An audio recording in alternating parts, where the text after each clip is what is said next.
Hello everyone, welcome back to the channel. So today we are going to start with operations on crisp set and this is the lecture 3. So last class में हमने देखा था जो भी basic theory थी या basic concepts थे set theory के वो हमने देख लिए थे. Now we are going to move towards operations on crisp set. So ये चीज़ हमने पहले भी पढ़ी हमारी प्रीवियस क्लासेस में 12th क्लास में, लेकिन हम इसको वापस इसलिए पढ़ रहे हैं बिकॉज हम रिविजन कर रहे हैं और आगे जब हम फजी सेट थ्योरी पढ़ेंगे तो थोड़ा अच्छा हो जाएगा कि अगर हम प्रीवियस जो हमारे कॉन्सेप्ट्स है उसको एक बार रिवाइज कर लें. तो आप चाहें तो इस वीडियो को 2 टाइम्स स्पीड में देख सकते हैं ताकि आपका रिविजन और क्विक हो जाए. So firstly union that means combine all elements. Union का सिंपल मतलब होता है दैट इज़ कंबाइन करना सभी एलिमेंट्स को. यूनियन का ये साइन होता है. सो एग्जाम्पल लेते हैं सीधे. ए यूनियन बी कैसे निकालेंगे. For example there is a set A and there is a set B. A set के एलिमेंट्स है A B C 1 2. B set है 1 2 3 ए सी. सो अगर मुझे इन दोनों का यूनियन करना है इसका मतलब है मुझे सिर्फ इन दोनों सेट को कंबाइन कर देना है, जोड़ देना है, मिला देना है. तो यहाँ पे बस इतना देखना है कि जो भी एलिमेंट ए है, जैसे यहाँ पे भी ए है, इधर भी ए है, तो जो कॉमन एलिमेंट्स दिख रहे हैं हमें उनको आपको सिर्फ 1 टाइम लिखना है, दैट्स इट. बाकी बस सब कुछ मिला के लिख दो. A B C 1 2 3. तो ए बी सी 1 2 3 यहाँ पे न्यू था तो 3 हमने यहाँ जोड़ दिया, बाकी सब कॉमन एलिमेंट्स थे. So like this we do union. Then moving to the intersection part. Intersection जिसका साइन ये होता है set of common elements in A and B. Intersection का सिंपल मीन्स ये होता है कि हमें कॉमन एलिमेंट्स फाइंड आउट करने हैं सेट ए में और सेट बी में. ए में क्या एलिमेंट्स है, जैसे ए बी सी 1 2 ये एग्जाम्पल है. बी इज़ 1 2 3 ए सी. इसका इंटरसेक्शन लेंगे तो इसका मतलब क्या हो जाएगा कि जो भी इन दोनों में कॉमन एलिमेंट्स है वो हमें यहाँ पे इंक्लूड करने हैं इंटरसेक्शन में. तो ए इधर भी है, ए बी में भी है, सी ए में भी है, सी बी में भी है, 1 2 1 2. तो यहाँ पे हमने देख लिया कि ये वाले एलिमेंट्स जो हैं पर्टिकुलर जो कॉमन है, इसलिए हमने ए इंटरसेक्शन बी में बता दिया कि कौन से एलिमेंट्स कॉमन है in both the sets. Then moving to the complement which is denoted by A dash A C और it is also sometimes denoted by a bar. So एक सिंपल सा फॉर्मूला है इसका कि अगर आपको किसी का कॉम्प्लीमेंट निकालना है तो it is equal to universal set minus A. Universal set में से जो हमारा यूनिवर्स ऑफ डिस्कोर्स होता है उसमें से बस ए सेट को माइनस कर दो तो आपका कॉम्प्लीमेंट आ जाता है. तो एग्जांपल के तौर पे हमने लिया है कि लेट अस से ये x हमारा यूनिवर्स ऑफ डिस्कोर्स है और इसमें ये एलिमेंट्स दे रखे हैं 1 2 3 4 5 6 7. ये सारे एलिमेंट्स हमें दे रखे हैं. तो अगर मुझे कॉम्प्लीमेंट निकालना है ए सेट का तो सिंपली मुझे यूनिवर्सल सेट में से इस ए को माइनस करना पड़ेगा. तो यूनिवर्सल सेट में से 5 4 3 माइनस कर दो तो ये 5 4 3 माइनस हो गए. तो यूनिवर्सल सेट में क्या बचा 1 2 6 एंड 7. तो यहाँ पे हमने ए कॉम्प्लीमेंट बना दिया 1 2 6 7. ए वाले एलिमेंट्स यहाँ से हमने माइनस कर दिए और बाकी के जो एक्स के एलिमेंट्स हैं वो डायरेक्टली लिख दिए. That's it. Next moving to difference which is A minus B. Difference कैसे निकालते हैं. अगर दो सेट्स हमें दे रखे हैं और उन दोनों का डिफरेंस हमें निकालना है तो इसका सिंपल मीनिंग होता है that is set of elements in A and are not in B. आपको एलिमेंट्स ऑफ ए लेना है but they should not be in B. इसका सिंपल एग्जाम्पल से समझते हैं. ए सेट है मान लो 1 2 3, बी सेट है 3 4 5. अब मुझे अगर ए माइनस बी करना है, यहाँ पे हमने गलत लिखा है, यहाँ पे हमें लिखना चाहिए A minus B. If you are going to do A minus B, अगर मैं ए में से माइनस करने वाली हूँ बी को तो बी के जितने भी एलिमेंट्स हैं उसको ए में से माइनस कर दो. लेकिन बी में एक ही एलिमेंट है जो इसमें कॉमन है, जैसे कि यहाँ पर 3 है, यहाँ पर 3 है, रेस्ट तो कोई कॉमन ही नहीं है, 4 5 तो है ही नहीं. तो सिंपली 3 जो है वो कैंसिल आउट हो जाएगा, हट जाएगा एंड बचेगा क्या 1 2. तो ए के एलिमेंट्स रहेंगे और बी वाला जो भी कॉमन वाला है वो हट जाएगा. ये सिंपल सा मीनिंग है डिफरेंस का. Then again we have taken an example. A set है जैसे कि A B C D E. Second set है बी बी डी. अब करना कुछ नहीं है, ए में से इस बी डी को माइनस कर देना है. तो ये बी गया डी गया तो क्या बचा ए सी एंड ई. सो बहुत ईजी है, बहुत सिंपल है, बस थोड़े से बेसिक्स हैं ताकि क्योंकि हम लोग भूल जाते हैं जब हम आगे की क्लासेस में रहते हैं तो कई बार, तो इसलिए हम उसको सिर्फ रिवाइज कर रहे हैं. Nextly we have Cartesian product which is A cross B. अब कार्टेशियन प्रोडक्ट का मतलब होता है it is a set of all ordered pairs A comma B where A belongs to A and B belongs to B. तो कार्टेशियन प्रोडक्ट बस आपको याद रखना है कि कार्टेशियन प्रोडक्ट में हम ऑर्डर्ड पेयर्स लिखते हैं. हम एक ऐसा सेट बनाते हैं जिसमें ऑर्डर्ड पेयर्स आते हैं. एंड ऑर्डर्ड पेयर्स किस फॉर्म में होता है, ए कॉमा बी के फॉर्मेट में होता है, जहाँ पे ए वाला जो स्मॉल ए है वो पहले वाले सेट से बिलोंग करेगा, बी जो है वो दूसरे वाले सेट से बिलोंग करेगा। सो सिंपल से एग्जाम्पल से समझते हैं। a is equals to 1,2, b is equals to x, y। तो ये हमने दो सेट ले लिए। अब अगर मुझे इसका कार्टेशियन प्रोडक्ट निकालना है तो मुझे सिर्फ ऑर्डरिंग करनी है। पहले वाले एलिमेंट को इसके साथ ऑर्डर करा तो 1x 1x, 1y 1y, 2x 2x and 2y 2y, यानी कि हर एलिमेंट को दूसरे सेट के एलिमेंट के साथ आपको बस ऑर्डर करना है, that's it. This is called as Cartesian product. Next we have properties. These are the basic properties of crisp set. तो यहाँ पे भी हम इसको क्विकली लेंगे। Commutativity, it is A union B is equivalent to B union A। तो यहाँ पे ऑर्डर मैटर नहीं करता, आप A यूनियन B करो या B यूनियन A करो, doesn't matter. A intersection B या B इंटरसेक्शन है, ये भी एक ही बात है, तो ये दोनों इक्विवेलेंट होते हैं।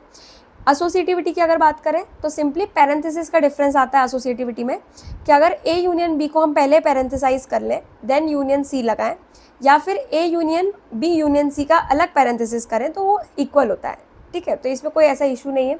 Next it is distributivity. So A union B intersection E। तो जब ये A यूनियन अंदर जाएगा, पैरेंथेसिस के अंदर जाएगा, तो ये कैसा जाएगा, A यूनियन B हो जाएगा पहले तो A union B, then intersection था तो as it is intersection, then A union C। So this is distributivity, यानी कि ये दोनों में डिस्ट्रीब्यूट होगा, A union B and A union C, and जो इंटरसेक्शन था अंदर वो एज इट इज़ ही रहेगा। आइडेम्पोटेंस, आइडेम्पोटेंस में आता है हमारे पास, अगर हम किसी भी सेट का यूनियन करते हैं उसी सेट के साथ, जैसे कि A सेट का हमने यूनियन करा A सेट के साथ, तो आपको आंसर में A ही मिलेगा, बिकॉज वही आपको वापस मिल जाएगा। A intersection A is also equivalent to A। Then there is an identity law which says that A union phi, अगर आप किसी भी सेट को नल सेट के साथ यूनियन करते हो तो you will get an answer A, आपको A इटसेल्फ मिल जाएगा। सिमिलरली अगर आप A सेट का इंटरसेक्शन करते हो विद अ यूनिवर्सल सेट तो आपको आंसर फिर से A मिलेगा। फिर A intersection phi is going to be phi, A union universal set is going to be a universal set.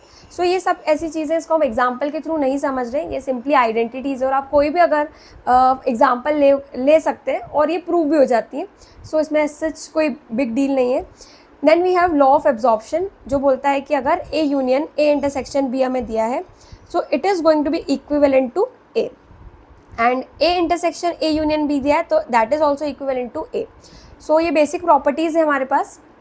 Nextly कुछ और प्रॉपर्टीज़ है, जैसे कि transitivity, involution, law of excluded middle, law of contradiction and D Morgan's law, जिसमें सबसे ज़्यादा important तो D Morgan's law ही होता है, बिकॉज इससे क्वेश्चंस भी आते हैं। सो डी मॉर्गन्स लॉ तो हमें आना ही चाहिए। नेक्स्टली ट्रांजिटिविटी, तो ये बोलता है कि if A is a subset of B and B is a subset of C, A B का सबसेट है, B C का सबसेट है, देन इसका मतलब है A C का भी सबसेट होगा। तो बहुत सिंपल सी चीज़ है ये भी। Next involution, that is A complement का अगर आपने कॉम्प्लीमेंट लिया, किसी का कॉम्प्लीमेंट अगर आपने लिया तो it is going to be equivalent to A, यानी कि कॉम्प्लीमेंट से कट हो जाता है, कैंसिल आउट हो जाता है, आपको सिंपली A मिल जाता है। लॉ ऑफ एक्सक्लूडेड मिडल, अगर आप A का यूनियन करते हो with the complement of A, किसी भी सेट का आप यूनियन करते हो उसके कॉम्प्लीमेंट के साथ में, तो you are going to get the complete universal set, आपको पूरा यूनिवर्सल सेट मिल जाएगा। Law of contradiction says that अगर A का इंटरसेक्शन करते हैं हम with A complement, then you are going to get 5। And finally De Morgan's law, De Morgan's law says that A union B, अगर हम इसका कॉम्प्लीमेंट करेंगे तो ये कॉम्प्लीमेंट A के पास भी जाएगा, ये कॉम्प्लीमेंट B के पास भी जाएगा, एंड बस एक ही डिफरेंस आएगा कि यूनियन जो है वो कन्वर्ट हो जाएगा इंटरसेक्शन में, एंड सेकेंड टाइम अगर इंटरसेक्शन है LHS साइड पर तो इंटरसेक्शन कन्वर्ट हो जाएगा यूनियन में। सो इसमें एज सच कोई बहुत ज़्यादा इन डेप्थ जाने की ज़रूरत नहीं, बिकॉज अभी हम सॉफ्ट कंप्यूटिंग पढ़ रहे हैं और अभी हम सेट थ्योरी नहीं पढ़ रहे हैं, इस वजह से हम इसको थोड़ा क्विकली ले रहे हैं ताकि हमारा टाइम वेस्ट ना हो। Okay, now let's see one numerical on crisp set theory. So generally soft computing में crisp set theory से numerical आने की chances कम है, but still हम इसको देखेंगे। So सबसे पहले क्या दिया है, we have A, B, C and U, तीन सेट्स दे रखे हैं, एक यूनिवर्सल सेट दे रखा है। सो यूनिवर्सल सेट है of all students in a cricket club, हम स्टूडेंट्स की बात कर रहे हैं जो कि क्रिकेट क्लब में है। Then A, that means male students, A set किसे शो करता है, मेल स्टूडेंट्स को रिप्रेजेंट करता है। B represents bowlers, C represents batsman. ये तो बेसिक चीज़ें हो गई। Next, the data given is assume the cardinality of U. What is cardinality? Cardinality means कितने नंबर ऑफ एलिमेंट्स हैं उस सेट में। सो यू में, दैट इज यूनिवर्सल सेट में, कितने नंबर ऑफ एलिमेंट्स है, कितने नंबर ऑफ स्टूडेंट्स है, 600 है। दैट मीन्स क्रिकेट क्लब में 600 बच्चे हैं, 600 स्टूडेंट्स हैं। सेकेंड ए, दैट मीन्स उस क्रिकेट क्लब में जो मेल स्टूडेंट्स हैं वो कितने हैं, 300 है। देन बॉलर्स कितने हैं क्रिकेट क्लब में, 225 है। बैट्समैन कितने हैं, 160 है। Also let the number of male students who are bowlers, यानी कि ऐसे स्टूडेंट्स जो कि मेल स्टूडेंट्स हैं and they are also bowlers, यानी कि मेल स्टूडेंट्स हैं एंड बॉलर्स हैं। एंड की बात आती है, दैट मीन्स यहाँ पे किसकी बात हो रही है, इंटरसेक्शन की बात हो रही है। So A and B, A intersection B is 100, यानी कि ऐसे बच्चे जो कि male students as well as they are आर बॉलर्स, वो कितना गिवन है हमें, 100 गिवन है। Similarly, A intersection B intersection C, that means those students who are male, those who are bowlers as well as they are also batsmen, यानी कि वो male students भी हैं, वो bowlers भी हैं, batsmen भी हैं, and वो कितने हैं, 25 students ऐसे हैं जो A B C तीनों हैं। Then A intersection C, that means those students who are male and they are batsmen, these are 85. So total number of male students who are batsmen is given as 85. Now the question is to determine the number of students who are females, not bowlers, not batsmen. अब इस type के question को देखते हैं तो हमें ऐसा लगता है बहुत टफ है, लेकिन ये क्वेश्चन टफ नहीं होते हैं। इसको करने की सिंपल अप्रोच ये होती है कि that we have to use Venn diagram. Venn diagram अगर हम बना लेंगे और हर सेक्शन की अगर वैल्यू फाइंड आउट कर लेंगे तो ये आंसर बहुत ज़्यादा ईजिली कैलकुलेट हो जाते हैं। सो this is the Venn diagram, जिसमें 3 सेट्स हमने मेंशन करे हैं, ए बी एंड सी। तीनों को इंटरसेक्टिंग स्टाइल में ही बनाया बिकॉज वो सब एक दूसरे से इंटरसेक्ट करते हैं। सबसे पहले हमें ए सेट है which is set of male students, that is ये पूरा जो सर्कल है, ये पूरा सर्कल किसका है, मेल स्टूडेंट्स का है, जो कि रिप्रेजेंट करते हैं 300 स्टूडेंट्स को। दिस कंप्लीट बी, ये पूरा सर्कल है B, so this B is bowlers जो कि 225 है। C, this is batsman, batsman कितने हैं, 160 है। और टोटल ये हमारा यूनिवर्सल सेट है, और यूनिवर्सल सेट कितना है हमारा, 600, दैट इज 600 स्टूडेंट्स है in total in the cricket club. Now let's mention what is given. So this is the diagram now the question, let's get back to the question. The question was you have to find out the number of female students, कि कितनी number of female students है in the cricket club. तो number of female students कौन है ये हमें बतानी है। तो सबसे पहले ए, जिसका मतलब क्या है, ए का मतलब है it is male students, B bowlers and C these are batsman. तो अगर मुझे बतानी है सिर्फ ए के अलावा जितने भी होंगे वो फीमेल स्टूडेंट्स होंगी, तो ए के अलावा अगर दिस ए, अगर मैं ए को छोड़ती हूँ, ए क्या है, ए है सेट ऑफ मेल स्टूडेंट्स, तो उसके अलावा जितने भी बच्चे होंगे, जितने भी, वो सब क्या होंगे, फीमेल स्टूडेंट्स होंगी। तो ए अगर मुझे हटाना है इन दी यूनिवर्सल सेट, तो इसका मतलब मुझे क्या फाइंड आउट करना है, ए कॉम्प्लीमेंट। ए कॉम्प्लीमेंट का मतलब होता है यूनिवर्सल सेट माइनस ए। तो यूनिवर्सल सेट में कितनी वैल्यू दे रखी है, 600, यू की वैल्यू 600 है। तो ये जितना भी रहेगा ना हमारा, ये इतना, इस सारे यहाँ से शेड अगर हम करते हैं, ए को छोड़कर जितनी भी चीज़ है, जितनी भी वैल्यू है, it is going to be female, ये फीमेल्स है। So it is 600 minus 300 which is 300, यानी कि कितनी फीमेल स्टूडेंट्स है, 300 फीमेल स्टूडेंट्स है। Second is not bowlers. Not bowlers का मतलब क्या हुआ, नॉट बॉलर्स का मतलब हुआ बी कॉम्प्लीमेंट, यानी कि जो बी में नहीं आते। सो बी बॉलर्स है, तो नॉट बॉलर्स यानी कि बी को छोड़ के बाकी सब, तो बी को छोड़ देंगे, अगर से मैं इतने पार्ट को छोड़ दूँ और बाकी को ले लूँ, तो it is going to be universal set minus B. So universal set is again 600। B की वैल्यू कितनी दे रखी है हमें, बी की वैल्यू हमें दे रखी है 225, तो minus 225 it will be equivalent to 375।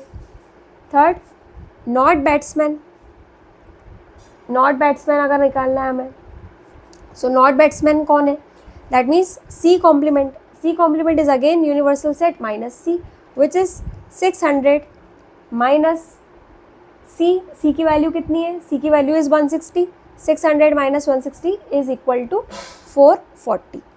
तो बहुत इजी सी टर्म्स थी कि अगर नॉट बोलर से यानी कि बी को छोड़ के बाकी सारा, सी को छोड़ के बाकी सारा, या फिर नंबर ऑफ फीमेल स्टूडेंट्स यानी कि ए यानी कि मेल स्टूडेंट्स के सेट को छोड़ के जितना भी है that is the number of female students. So this is how we basically do this question. And इस टाइप के क्वेश्चंस सॉफ्ट कंप्यूटिंग में बहुत कम ही पूछते हैं और इसकी प्रोबेबिलिटी भी कम ही होती है इस टाइप के क्वेश्चंस को आने की, बिकॉज मेनली फजी सेट पे ऐसे क्वेश्चंस आते हैं सॉफ्ट कंप्यूटिंग से। सो हम लोग फोकस करेंगे फजी सेट थ्योरी पे थोड़ा ज़्यादा, एंड इस टाइप के क्वेश्चंस अगर आप चाहो तो प्रैक्टिस कर सकते हो। And that's it for today, thanks.